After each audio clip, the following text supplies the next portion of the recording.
வணக்கம்.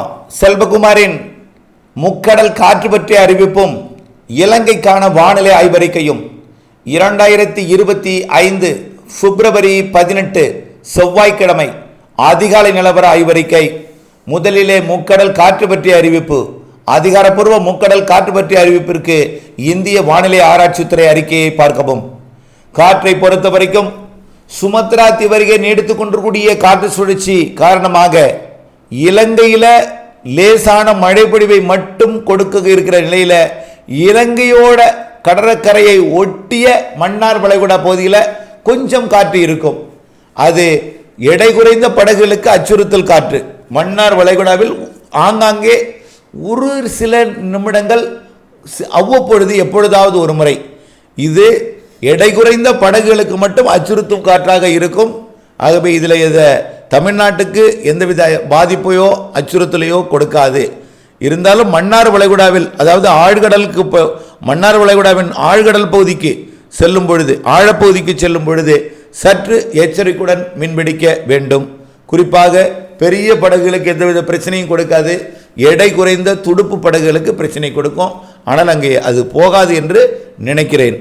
அடுத்தபடியாக 25ஆம் தேதியிலிருந்து படிப்படியாக காற்றின் வேகத்தை அதிகரிக்க செய்யும் வகையில் காற்று சுழற்சி இலங்கையை நெருங்க இருக்கிறது.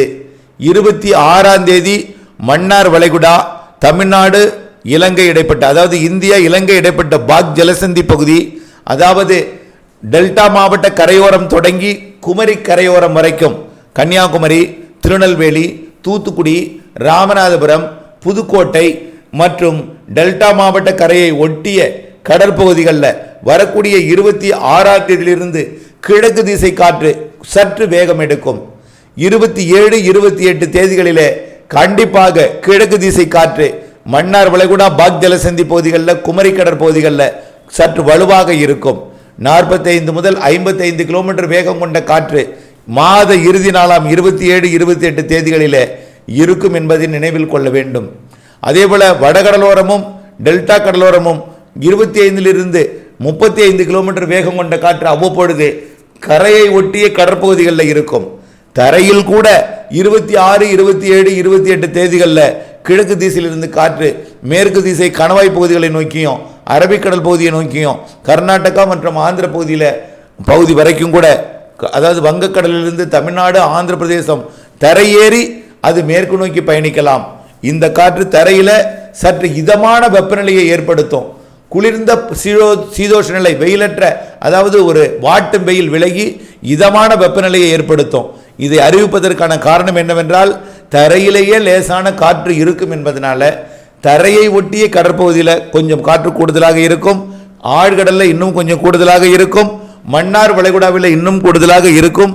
குமரிக்கடல் மன்னார் வளைகுடா இணையும் இடத்துல இந்த மாத இறுதியில் அச்சுறுத்தும் காற்று, தடை விதிக்கும் அளவிலே காற்று இருக்கும் என்பதை நினைவுபடுத்த விரும்புகிறேன்.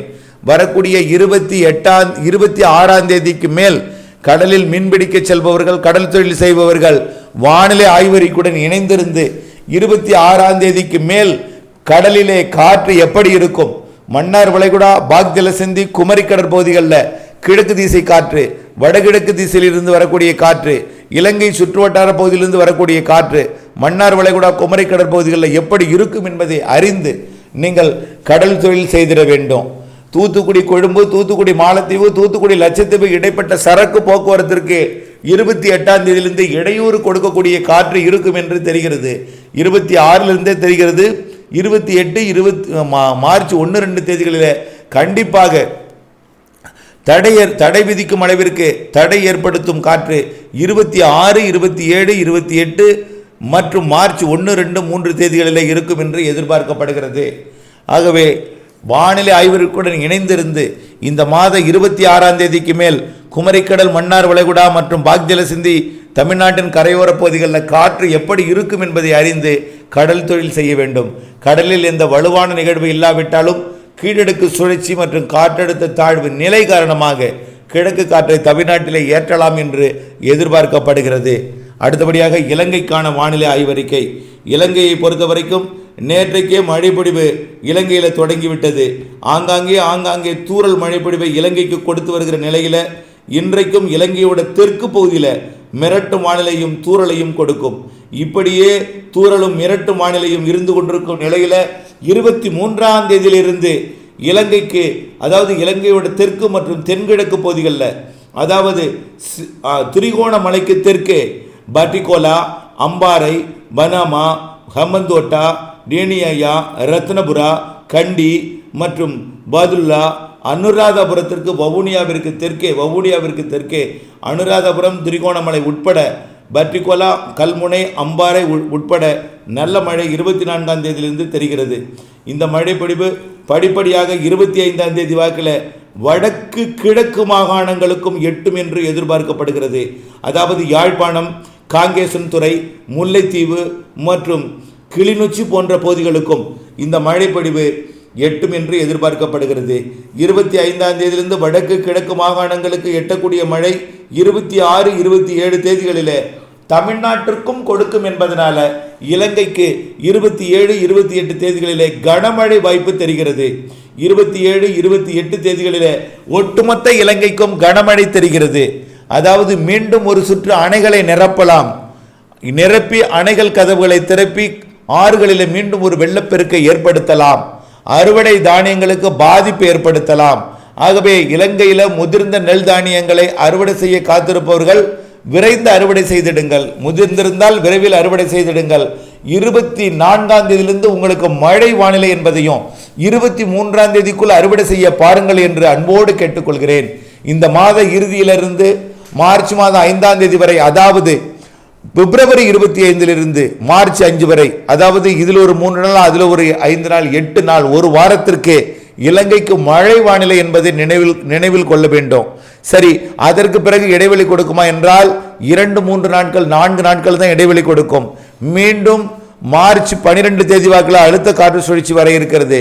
இப்படி 10 நாட்களுக்கு ஒரு முறை 2, 3 நாள் மழை பொழிவையும் பிற நாட்கள் இடைவெளியும் கொடுக்கும்.